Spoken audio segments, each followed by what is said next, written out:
Olá, pessoal. Então, estamos hoje aqui para conversar sobre a fórmula resolutiva da equação do segundo grau. Depois de termos resolvido muitas equações com fatoração, enfim, a tal fórmula de Bhaskara, que não é de Bhaskara. Nessa tela temos apenas um comentário que julguei ser importante. Neil Armstrong, primeiro homem a chegar à Lua, falou sobre aquele fato de que era ou é uma pequena etapa para o homem, mas um salto gigante para a humanidade. Com os conhecimentos matemáticos não é diferente, gente. Cada coisa que se cria, que se descobre, tem sim um grande valor. E ainda que alguns digam, poxa, passei mais um dia sem resolver a equação do segundo grau, que felicidade! Na verdade, nós sabemos que todos os conhecimentos, inclusive resolução de equação do segundo grau, são fatos importantes e úteis para a vida do ser humano. Inicialmente, então, vamos recordar aquilo que nós já sabemos, né? Desde a resolução de equações com fatoração, nós sabemos que a equação do segundo grau tem um formato geral, que é ax² mais bx mais c igual a zero, sendo a, b e c números reais e o a diferente de zero. Vimos exemplos, esses mesmos exemplos estão aqui, e ainda que toda equação do segundo grau possui até duas raízes. E essas raízes são justamente os valores que tornam a equação uma igualdade verdadeira. Então, isso é o que nós já vimos por ocasião da resolução com fatoração. Só estamos recordando agora para acrescentar mais algumas coisas.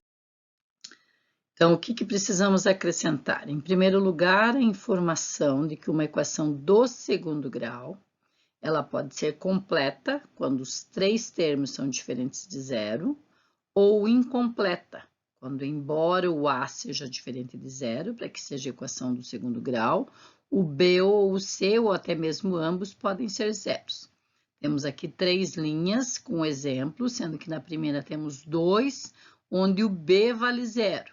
E um detalhe, a primeira já está no formato geral e a segunda ainda não. Precisamos transpor esse 125 aqui para o primeiro membro.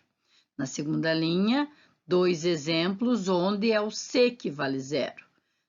Também a mesma situação. Primeiro exemplo no formato geral, o segundo exemplo, dependendo ainda de levar esse 8x para o primeiro membro e verificarmos plenamente que o c vale zero. Na última linha, um exemplo em que tanto b como c são iguais a zero, ou seja, a equação só tem o termo com x². Então, todos esses exemplos podem ou não ser resolvidos com a fórmula resolutiva que vamos ver hoje. Continuando, o que mais precisamos acrescentar? Número 2, raiz ou zero da equação. Então, o que é a raiz da equação? É o valor ou valores que tornam a igualdade verdadeira. Assim, dado um valor, como saber se ele é a raiz da equação? Fazendo a verificação. Ah, mas não poderíamos resolver a equação? Sim, inclusive usando a fórmula resolutiva. No entanto, em muitas situações, esse cálculo é demorado. Então, o mais prático, quando você tem que verificar se um número é raiz da equação, é substituir esse número no lugar do x. Então, aqui no nosso caso, teríamos 4x², então 4 vezes menos 2², menos 6 vezes x, menos 6 vezes menos 2, mais 3. Fazendo todos os cálculos, chegamos no valor 31, que não é zero. Então, a nossa conclusão é, se não deu zero igual a zero, é porque esse valor dado, no caso menos 2, não é raiz da equação. E um último acréscimo às nossas informações, que é sobre o conjunto solução, ou também chamado de conjunto verdade. O que é isso? É o conjunto formado por todos os valores que são raízes de uma equação. No nosso caso, sabemos que a equação pode ter até duas. Então, colocamos aqui 3 exemplos, sendo que no primeiro teríamos uma única raiz, ou como já afirmamos, né, duas raízes reais e iguais. No segundo exemplo, uma questão de produto de Stevin, o conjunto de solução vai ser 4 e menos 1, então duas raízes. E na terceira, o conjunto de solução é o conjunto vazio. Também já falamos sobre isso, né? Então, conjunto vazio, porque não existe nenhum número que elevado ao quadrado ele vai ficar positivo e somado com 4 resulta em zero. Então, não tem nenhum número real que torne a igualdade verdadeira. Se o nosso nome fosse Arquimedes, talvez hoje pudéssemos dizer Eureka, Eureka, que significa encontrei. Encontramos o quê? A fórmula resolutiva para a equação do segundo grau, também conhecida aqui no Brasil e somente aqui como fórmula de Bhaskara. Se você assistiu aos vídeos propostos, viu lá que isso não é verdade, né? É apenas um equívoco ocorrido aqui no nosso país, que acabou atribuindo essa fórmula o nome de fórmula de Bhaskara, mas não foi ele que inventou. O que contém essa fórmula? Para que ela serve? Ela serve para que a gente encontre a raiz, o valor do x de uma equação do segundo grau, naquele formato lá, ax ao quadrado mais bx mais c igual a zero. Então, isso é um detalhe importante. Temos que ter esse formato para identificar quem é o a, quem é o b e quem é o c. Veja que o a não é o x ao quadrado, quem está junto dele, o b é quem está junto do x, e o c é quem está sozinho, também chamado de termo independente, não tem x. Então, que cálculos devemos fazer? Diz aqui, pegue o b com o sinal trocado, porque é menos b, o oposto de b. Some e subtrai, então são dois cálculos que nós vamos fazer, com a raiz quadrada de b ao quadrado menos 4ac sobre 2a. Então, faremos os cálculos, extraímos a raiz, somamos e subtraímos e dividimos pelo dobro de a, encontrando, então, x' e x2'. Vejamos, então, com exemplos, como é que se aplica a fórmula. Então, suponhamos que nós tenhamos esta equação aqui, ó. 7x ao quadrado menos 2x mais 1 igual a zero. Qual é o primeiro passo? Identificamos os coeficientes, tá? O que são os coeficientes? É o valor que está junto do x ao quadrado, o a.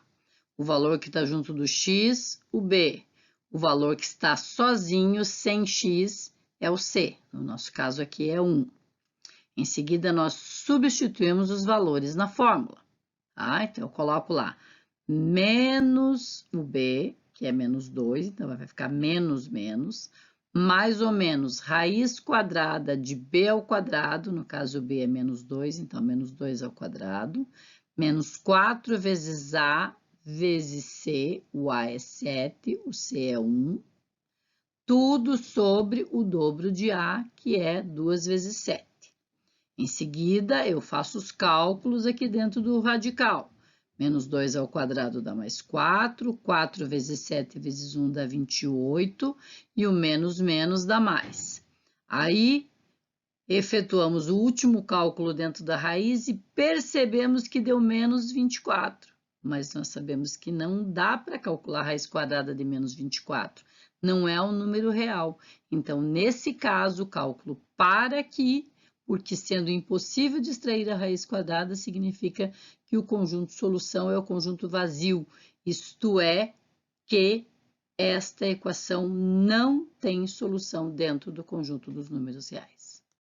Segundo exemplo, a equação agora é x ao quadrado menos 7x mais 12 igual a zero. Um detalhe, esta nós poderíamos resolver com o produto de Stevin. Vamos resolvê-la aqui com a fórmula resolutiva para ver que realmente serve essa fórmula para resolver qualquer tipo de equação. Então, identificamos os coeficientes. A igual a 1, B igual a menos 7 e C igual a 12. Substituímos na fórmula menos 7, que é o B, mais ou menos raiz quadrada de B ao quadrado, que é menos 7, menos 4 vezes A, que é 1, vezes C, que é 12. Tudo sobre o dobro de A. Ora, menos vai dar mais 7, mais ou menos raiz quadrada de 49 menos 48, são os cálculos ali dentro, cujo resultado vai dar 1. Ora, raiz quadrada de 1 é 1. Então, e tudo sobre 2, né? E então faremos dois cálculos, um para o x', pegando o valor positivo da raiz, então fica 7 mais 1 sobre 2, que é 4, e outro pegando com o sinal menos, né? No caso, considerando o valor negativo. Então, 7 menos 1, que é 6 dividido por 2, igual a 3. Temos, então, que o conjunto solução desta equação melhor dizendo, esses dois valores aqui, no caso, o x' e o x2'. X' igual a 4, x2' igual a 3, mas essa ordem aqui não tem problema. Poderíamos ter escrito invertidamente e estaria tudo certo também. Vamos, então, finalizar esta apresentação com algumas observações importantes. Aulas, faremos outras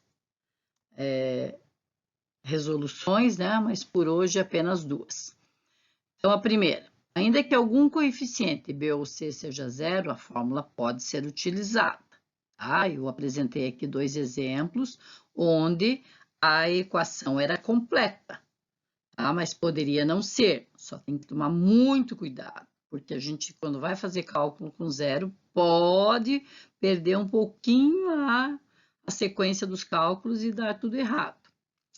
Nem sempre é conveniente usar a fórmula. Casos de fatoração, por exemplo, quando for fatoração por fator comum, não compensa, porque a fórmula demanda muitos cálculos, e aí a gente pode acabar se perdendo. Então, se puder, resolve com TQP, resolve com produto de Stevin, resolve por fatoração por fator comum, diferença de quadrados, ou no caso da diferença de quadrados, resolve como se fosse uma equação do primeiro grau, tá? Mas a fórmula sempre funciona, só que tem que tomar os cuidados devidos, tá? Por último, é comum a fórmula não estar na sua forma geral.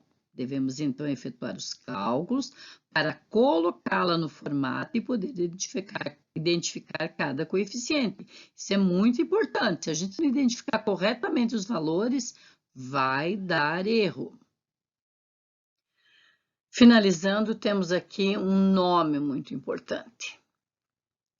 Tudo que estava lá dentro da raiz quadrada, o b ao quadrado menos 4ac, chama-se delta. Na verdade, chama-se discriminante, mas a gente costuma chamar apenas de delta. E a representação o nome é justamente por conta da letra que é usada, que é a letra grega delta, que se parece com um pequeno triângulo. Então, o nome é discriminante, mas representa-se pela letra delta, então a gente costuma falar o delta E. Por que ele é tão importante? Porque dele depende a existência ou não das raízes. Ora, vimos que quando for negativo, não vai ter raiz. Mas sobre isso nós vamos falar melhor numa outra ocasião. Por hora, basta saber. Aquele valor b ao quadrado menos 4ac chama-se discriminante e é representado pela letra grega delta.